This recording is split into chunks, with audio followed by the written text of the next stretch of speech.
that made the bombs that knocked out the Iran nuclear capacity. Wow. I met the pilots. They're pretty amazing. Hello, everybody. Yeah, that's okay. That's okay.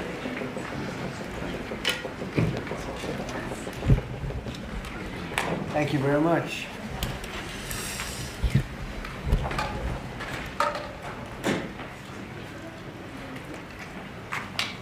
Well, it's a big day in many reasons, really for many reasons, and I have a very distinguished group of people behind me, mostly medical people and brilliant people, and they really know what they're doing.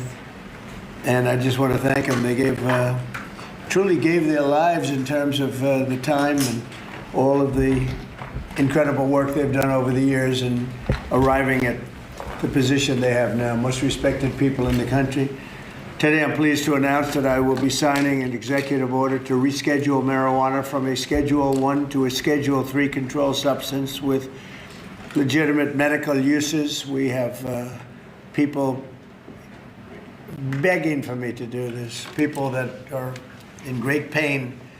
For decades, this action has been requested by American patients suffering from extreme pain, incurable diseases, aggressive cancers, seizure disorders, neurological problems, and more, including numerous veterans with service-related injuries and older Americans who live with chronic medical problems that severely degrade their quality of life. And it's so really, I mean, just, I can't tell you, I think I probably have received more phone calls on this, on doing what we're doing. I don't think I received any calls on the other side of it, but hopefully this reclassification, which by the way polls at 82%, will help many of those patients live a far better life. We're joined today by Secretary Robert F. Kennedy Jr., who's doing a fantastic job, Administrator of Centers for Medicare and Medicaid Services, Dr. Mehmet Oz, the FDA Commissioner, Dr. Marty McCary, Director of the National Institutes of Health, Dr. Jay Bhattacharya, and the Director of the National Institute on Drug Abuse, Dr. Nora Valkow, as well as Dr. Ilana Braun from the Dana-Farber Cancer Institute, Duke University's Dr. David Casseret, the National Commander of the American Legion, Dan Wiley, and my friend Howard Kessler. Howard, how are you feeling? I'm telling you, he looks better than he did 20 years ago. But I don't want to go through what you went through to get there, right? But it looks like you're doing great. I'm proud of you. I want to emphasize that the order I am about to sign is not the legalization, or it doesn't legalize marijuana in any way, shape, or form, and in no way sanctions its use as a recreational drug. It has nothing to do with that. Just as the prescription painkillers may have legitimate uses, but can also do irreversible damage and never, you know, if you look at some of the damage that can be caused, wreck lives, and if it's abused, it's never safe to use powerful controlled substances in recreational manners, and especially in this case, if you take a look, illegal and unregulated drugs, very, very bad thing. So I've always told my children, don't take drugs, no drinking, no smoking, and just stay away from drugs. I have been, they would look at me and they said, Dad, would you stop saying that? I would say it every time I looked at it practically. Young Americans are especially at risk, so unless a drug is recommended by a doctor for medical reasons, just don't do it. At the same time, the facts compel the federal government to recognize that marijuana can be legitimate in terms of medical applications when carefully administered. In some cases, this may include the use as a substitute for addictive and potentially lethal opioid painkillers, and they cause tremendous problems. This can do it in a much lesser way, can make people feel much better that are living through tremendous pain and problems. 40 states and multiple U.S. territories have already recognized the use of medical marijuana. This reclassification order will make it far easier to conduct marijuana-related medical research, allowing us to study benefits, potential dangers, and future treatments. It's going to have a tremendously positive impact, I believe. We're also asking Congress to reconsider its classification of hemp-derived CBD to ensure seniors can access CBD products they have found beneficial for pain and other reasons. Some people are literally dying, and they're dying with tremendous pain, and this can, in many cases, literally stop it. And they have their senses about them, as opposed to painkillers, which don't allow that, don't allow them to die with dignity, frankly. I promise to be the president of common sense, and that is exactly what we're doing. This is really something having to do with common sense. And it's something having to do with the fact that so many people that I respect ask me to do, people that are having problems, big problems. They are having big problems with illness, with cancer in particular. I now want to ask Dr. Oz to say a few words, followed by Dr. Braun, Dr. Casseret, Dan Wiley, and Dr. Valcow. And we'll assign the order as soon as they're complete, and we'll take some questions. Please, go ahead.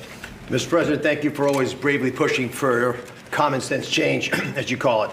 So President Trump, Secretary Kennedy have been pushing for change. They're passionate in their desire to help the American people, and they have relentlessly pursued this agenda throughout this administration. This also includes a deep passion for research, gold standard research, as Secretary Kennedy also says. But there's another side to the president that often isn't reflected in media reports, and that's the deep passion he has for the people in his life. And he has called me frequently about the people who are calling him, as he alluded to, who are saying that they've got problems and they got relief from some of the solutions we're talking about today. Howard Kessler, who's standing behind me here, who's a mutual friend of ours, was an early caller of the president. Many others have ever reached out as well. And Howard's been a passionate advocate for avoiding narcotics, especially in seniors, and particularly seniors suffering from cancer. And that's a population that is a very important one. And it's a sympathetic population that's desirous of trying new ways besides some of the conventional approaches that have been tested by pharmaceutical companies but have untoward side effects. At the beginning of the year, one of the first things the president told me, he doesn't actually tell you, he demanded from me, that my agency, CMS... Nobody demands from him. No. Nobody. You have to know him. That's right. Go ahead. Use the whole tools at his wherewithal to find a better way to help seniors. A passion for a population that has gotten left behind with these discussions. I promised that we would find an answer, even though it had not been done before. And today we are delivering on that promise. Today, our Innovation Center at CMS is announcing a new model and additional actions to give seniors access to cannabinoids. These are CBDs. They're non-addictive, which many are already using to manage pain. There's some clinical evidence that's showing that CBDs provide relief from common conditions that affect Americans, including cancer symptoms and chronic pain and a slew of other problems that affect disproportionately seniors and our veterans. And 6 in 10 people who use the CBDs report that they improve their pain. I think all of those people are calling the president, judged on the number of calls in support of what we're doing today. And sometimes these decisions are difficult, and there's a reason this hasn't happened before, and there's a reason, Mr. President, that every president before you has whiffed on this issue. It's tough.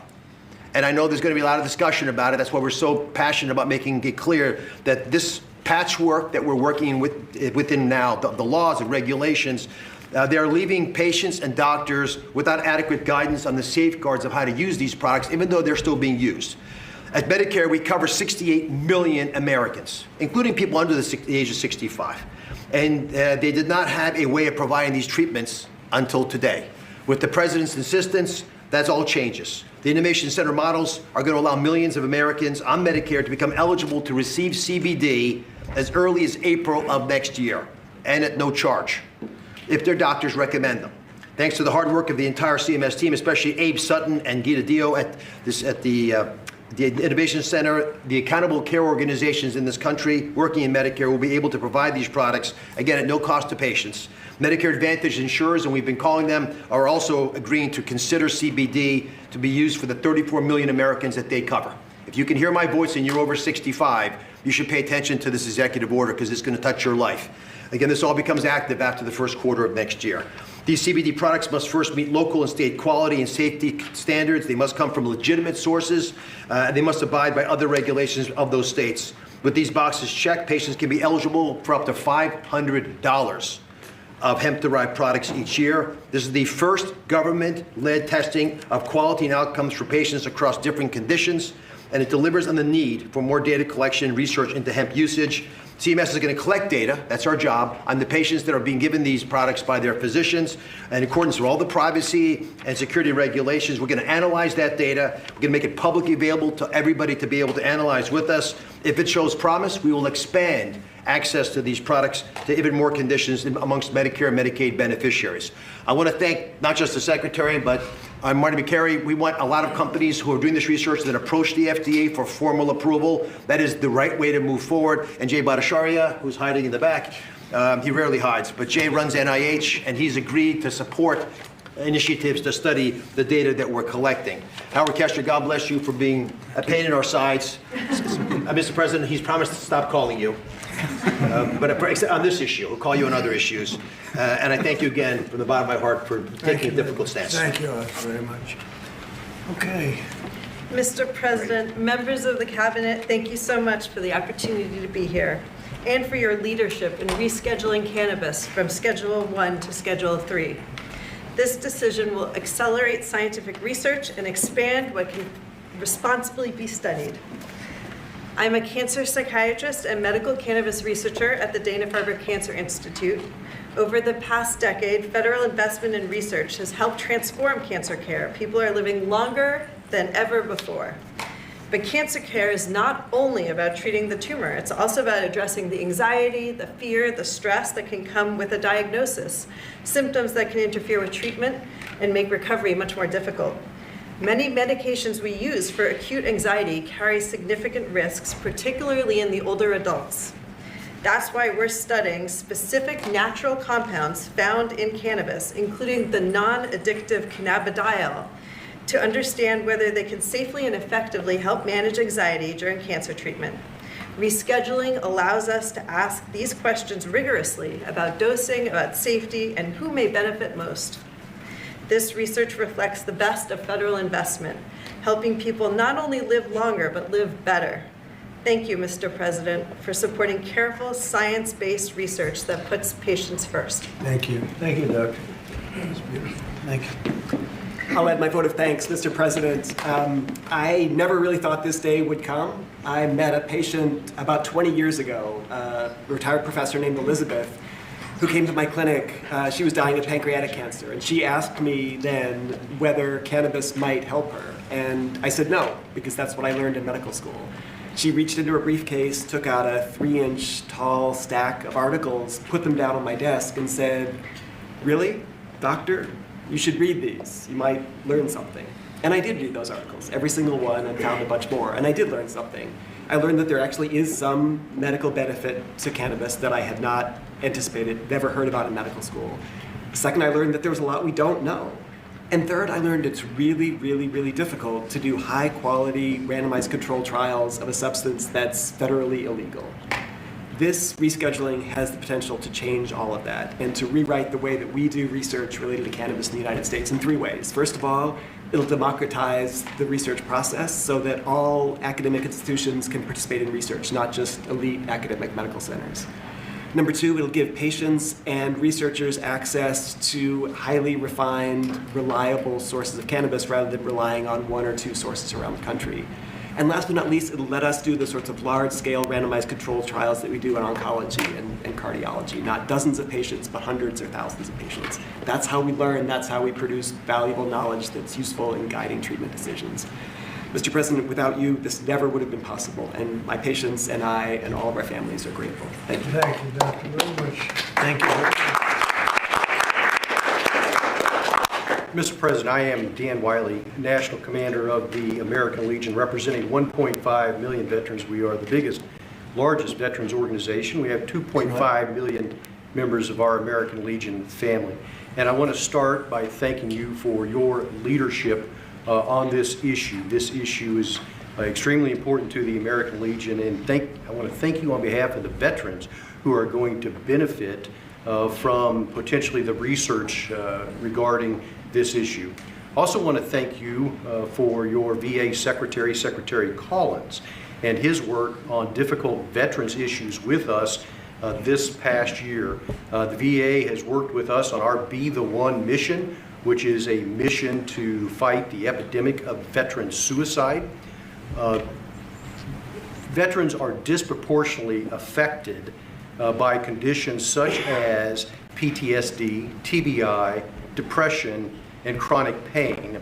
And with this reclassification, it will allow research to be conducted with regard to cannabis. There is anecdotal evidence that cannabis benefits these conditions, and now we'll have an opportunity to see if research does prove that it is effective. And if it is so, then it'll open up a whole new method of treatment for our veterans with regard to this particular issue. And so, again, I just want to thank you for your leadership, and thank you on behalf of the American Legion for this executive order. Thank you. Such great people Thank you very much, that Mr. have President. suffered and will suffer a lot less now. You're right. Based on what I hear. Good Anybody afternoon. else, please. I'm Nora Volkov. I'm Director National Institute on Drug Abuse.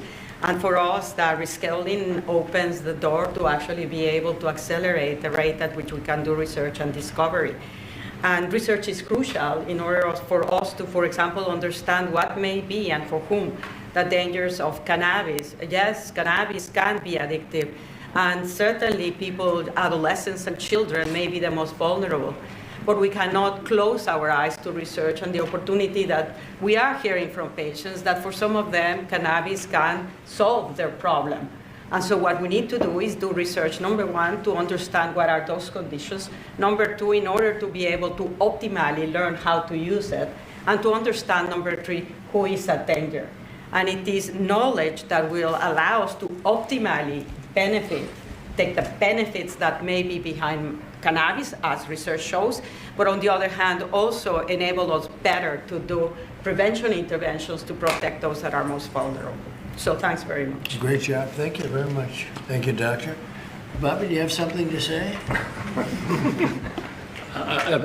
I'll just echo thank you, Mr. President. Thank you for your leadership and vision and finally getting to closure on this issue. This is a question, a scientific question, that has divided our country for many, many years. And there are valid claims on both sides. On one side, patients and physicians attest that cannabinoids and THC can have miraculous effects on chronic pain, on epilepsy, on PTSD, on chemotherapy-induced nausea. My friend Howard Kessler, without whom we wouldn't be here today, drove this change in the schedule, and he did it because of his own experience in mitigating the impacts of chemotherapy. He has nothing to gain from this. He just saw something that worked for him, that worked for thousands of other Americans, and he wants to make it available to them.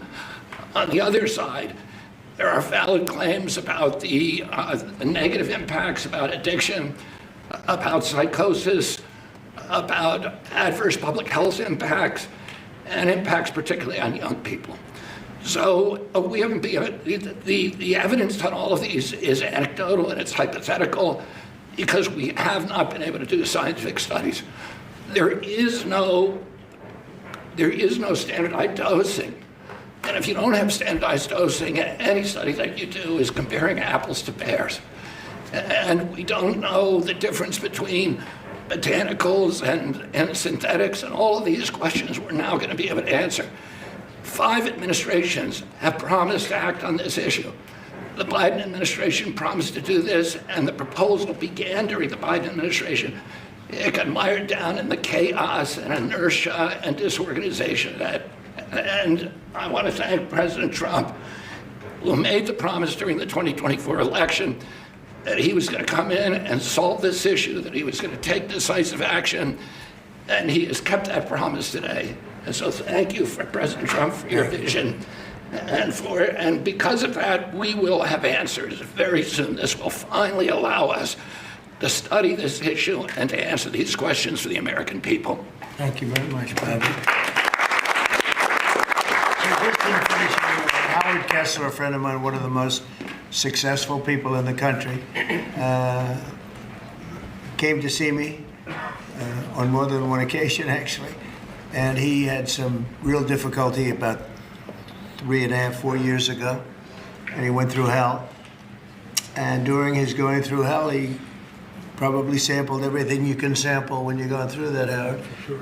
And he came to me, he said, there's been nothing like this, and we're going to have to take a good, strong look at it, and that's what he asked me to do. And others have likewise said that, many others. I mean, you know, again, it's, I've never been inundated by so many people as I have about this particular reclassification. And I don't know that you have anything to say, Howard. If you'd like, you could say whatever you I like. just want to help the people 65 and over and make a difference in their lives. And we have machines and talent that could do it, not in 8-year clinical trials, but in a year. And we're going to prove that may change the world, really, in healthcare. So thank you, Mr. President. And I'm far younger than 65, so this does not pertain to me. Thank you. I don't want it, okay? I'm not going to be taking it, but a lot of people do want it. A lot of people need it, and thank you, Howard, for I appreciate it. really opening a lot of eyes. Okay, we'll sign it. We'll take some questions from the press. You can ask the doctors some questions, and it's an honor to do this.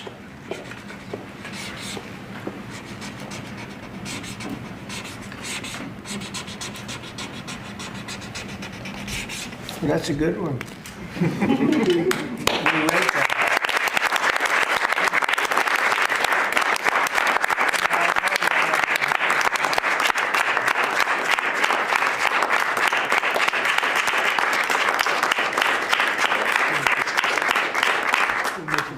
Thank you. Thank you very much, everybody. Any questions, please? Mr. President, Yes. a health-related question on your health care plan. You've said you want to make direct payments to Americans, but these Obamacare subsidies are expiring now in a matter of just a few days. More than 20 million Americans are now bracing for their premiums to skyrocket. Are you going to Because let of this Obama. happen, or Yeah, will you because- intervene? Yeah, they will skyrocket because it was never any good. I'd like to see the money that is going to the insurance companies by the hundreds of billions of dollars. You know, their stocks are up 1,400%, 1,800%, and 1,624%. Their stocks are up through the roof over a fairly short period of time because they're getting vast amounts of money. I want that money to go to the people directly and let the people buy their own health care. And they'll get much better health care than they get with the Unaffordable Care Act, as it's known by a lot of people. It is virtually unaffordable for people. It's a bad thing. We can have a great thing. Let the money go directly to the people and let them buy their own health care. But this is an urgent problem, Mr. President. Is there anything you can do now, Mr. President? Can I answer, Mr. This is President? going to be right now, as far as I'm concerned. Go ahead. We just got data today. We have federal exchanges where people come shopping for the ACA. And the president hasn't heard this yet, but we've talked to the team. The percentage change from last year was down 2.7 to 2.8%. Not the massive numbers that have been predicted. And there's many possible reasons for this, but right now Americans are signing up for these programs despite all the things that have been going on. 2.8% is a tiny fraction of what many had claimed would happen, and I think it speaks to the fact the American people appreciate these ACA plans are already subsidized over 80%. So it's a good deal, even if you don't get the extra 15, 20%. It's a great solution to much better health care at a much lower cost. Yeah, please. But do you want Congress to extend these ACA subsidies? Well, I'd like not to be able to do it. I'd like to get right into this, and I'd ask Oz this question in particular, but I'd like to see us get right into this. I don't know why we have to extend. This could be done rapidly if the Democrats would come along. We have a problem. The insurance companies own the Democrat Party. They own it. And the Democrats having a hard time. They give a lot of money to the Democrats. Very little money to Republicans, by the way. A lot of money to Democrats. And they're going to have to decide, do they want to do the right thing or do they want to be beholden to the insurance companies? They're making a fortune. I want the money to go to the people. Go ahead, Oz, how would you say that? I agree with the president. We have some ideas out there. Congress is working through some concepts. But I just want to emphasize that the ACAs are not imploding based on the data we just received from the federal marketplace. This can go very quickly, actually. Yes, please. Mr. President, can I ask you, clarify something for me on the Federal Reserve? How many people are you interviewing for the Fed chairman, and what did you think of Chris Waller? I think he's great. I mean, he's been a man who's been there a long time, somebody that I was very involved with in the sense of his career, and he's a fantastic man. I met him yesterday, again. So how many people are you looking at? We're talking to 3 or 4. I think every one of them would be a good choice, honestly. Michelle Bowman? We'll be making a decision pretty quick. Is Michelle Bowman on that list too? Are you going to interview her? She's fantastic. She's a fantastic person. Thank you, Mr. President. Some GOP lawmakers have written to you in recent days saying they're concerned this executive order could normalize drug use for youth. How would you respond to them? You're talking about this particular today? Well, I think I'd let one of the doctors respond to it because they can do it a lot better than me. But I can only tell you that when you see polls of 82% of the people want this, when I have friends that are really, really sick and they've gone through, I guess you could say, unfortunately, I don't want to become too involved in it because I don't want it happening. But these are people that really know what's going on. Very smart people. This is one of the most successful people in the country and a very brilliant guy. And when they go through this horrible ordeal of cancer or other things, and they realize that this is something that makes them feel better without all of the side effects of some of the drugs where you're just totally knocked out and out of it. But I'd like to have one of the doctors maybe respond because you people do it better than anybody. I'm happy to respond. Yes. I mean, and my answer is we have had cannabis scheduled for how long? And it hasn't protected neither the adolescents nor the adults. We have 20 million people in the United States with a cannabis use disorder. This is not legalizing it. It's making easier to do research so that we can use it when it is indicated and optimally. So it's also a big part of this is research. In other words, you'll now have a much larger sample and you'll be able to see if it's as good as many people say it is. I mean, people say it is beyond good, and you'll be able to find that out now. On housing, you talked in your address last night about housing. Yeah. Are you still considering a national emergency over housing? I'm looking at it. What would yeah, that look I'm like? looking What would at that it. mobilize? You know, there's two thoughts on housing. You have a lot of people have housing that because we have such a strong time and such a strong market, their houses are very valuable. It's a big part of their net worth, their house. I don't want to knock those numbers down because I want them to continue to have a big value for the house. At the same time, I want to make it possible for young people out there and other people to buy housing. In a way, they're at conflict. In other words, you create a lot of housing all of a sudden, and it drives the housing prices down. So I want to take care of the people that have houses that have a value to the house that they never thought possible, that have sort of made them wealthy and happy, and especially in their later years. Got to be careful with that. I want to keep them up. At the same time, I want to make it possible for people to go buy houses. Daniel, please. Mr. President, you announced the Warriors dividend last night in your primetime speech. Very patriotic, very generous. What was the rationale and the thought process? How did you come up with the idea? What made you want to give back to Well, the the troops? 1776 was easy to come up with because we're actually at 1775. The number was 1775, and I said, wow. I think we can afford one more dollar. But they came up to me, it was $1,775. So I said, well, let's add $1 to it. I think we can find that. And very simple, we've had a military that, in my opinion, by other presidents was not treated well. They're incredible. They're our finest people. They're protecting us. And because of tariffs, we're taking in billions and billions of dollars more than we ever have before, with no inflation, by the way, with no inflation. You saw the inflation numbers, they just came out today. What great timing.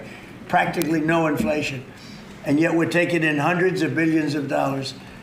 And this is small potatoes by comparison, but it's a way of taking care of our warriors, our soldiers.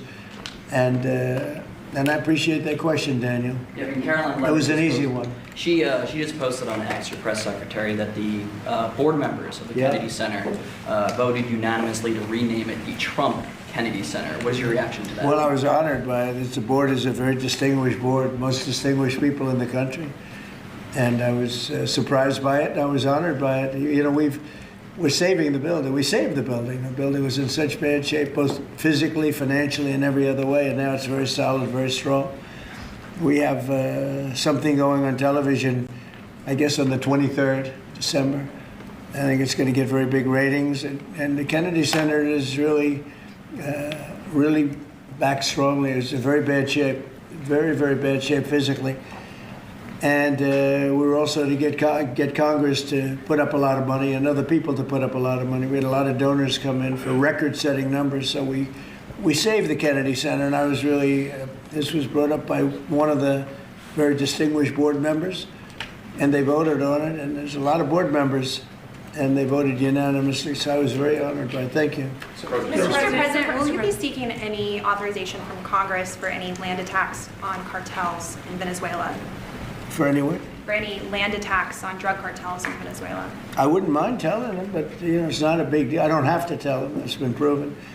But I wouldn't mind at all. I just hope they wouldn't leak it. You know, people leak it. They are politicians and they leak like a sieve. But I'd have no problem doing that. On that, Mr. President. Yes, please. Mr. President, there's a meeting this weekend on Ukraine in Florida. What are you hoping will come out of that meeting? Well, they're getting close to something, but I hope Ukraine moves quickly. I hope Ukraine moves quickly because Russia's there. And, every time they take too much time, then Russia changes their mind. 27,000 soldiers were killed last month. Think of that. What do you think of that, doctors? 27,000, it's like a half a football stadium, were killed in 1 month. And it's that way. It's anywhere between 20 and 30,000, mostly soldiers, also some people from Kiev and other places. But largely, it's the soldiers. They're losing their lives. Nobody's ever seen anything like it. It's the worst since World War II. And, you've heard me say I settled 8 wars, some going on for 35 years, one going on for 37, one going on for 32. And 8 wars, and I thought this would be an easier one. This is because of the animosity, the hatred. It's a little bit more difficult than we thought. But there's a chance we can get this done maybe soon. Sir. Remember that 25 to 30,000 people being killed a month, young people being killed a month. Steve, please. When do you expect to make your announcement about the new Fed chair, sir? Before the end of the year? What do you think? Over the next couple of weeks. I mean, I don't know before the end of the year, but pretty soon. And then the Rocky Mount, North Carolina tomorrow night. Tell us what your message is going to be there, sir. Say what? When you go to Rocky Mount, North Carolina tomorrow night, what's your message going to be there? Well, it's not going to be that much different from what I did last night. I mean, we've had tremendous success. We're bringing prices down. We inherited a mess. And part of what we inherited was the worst inflation in 48 years. I say history, but we had the worst inflation. It drove prices up. And now we're bringing those prices down. But I'll be talking about that. I'll be talking about the fact that we secured the border where literally nobody can come into our country illegally anymore. They came in from prisons and mental institutions and drug dealers and, a lot of bad people from all over the world. Venezuela emptied their prisons into our country. We had Tren de Aragua, which supposedly, the doctors don't know this, it's the meanest gang of them all. Okay, doctor? You don't have to know about it. You got other problems. But they let a lot of bad people in here. And so I think I'll be talking about that. I think I'll be talking about the tremendous success we have by sending the National Guard into various cities. D.C. is the ultimate example. People walk to work and they thank me all the time. People in the White House, they just walk to the White House from 10 blocks away. Before I came into office, they couldn't do that. They were getting badly hurt in many cases and beyond hurt, killed. So we were losing people. We were losing, on average, a person a week. Can you believe it? More. And now we haven't lost anybody in a long time. I consider the 2 people that got so badly hurt. The National Guard, that's a different city. That was terrorism. That was terrorism. And probably terrorism, maybe terrorism, because they were unhappy with the tremendous success we've had, because they don't want to see this country be successful. But Washington, D.C. now is a safe, beautiful city where the restaurants are booming, the town is booming. People walk to the restaurants with their wife or their children and have a good time. We were losing all the restaurants. We were losing our life in this. We were just, the whole heritage of Washington, D.C. was down the drain, and we brought it back. And now everybody's thrilled to be here. It's the hottest. It's a part of the hottest country anywhere in the world. We've become, in 10 months, the hottest country anywhere in the world. And I say it all the time, we were a dead country 1.5 years ago. Do you expect to meet Prime Minister Netanyahu while you're down in Palm Beach? Yeah, he would like to see me. We haven't set it up formally, but he'd like to see me. We've had great success. Peace in the Middle East, aside from everything else. We now have peace in the Middle East. Yeah, he'll probably come to see me in Florida. The Egyptians as well? Are they coming I'd love to have him. El Sisi, he's a friend of mine. Yeah, I'd love to have him. Thank you very much, everybody.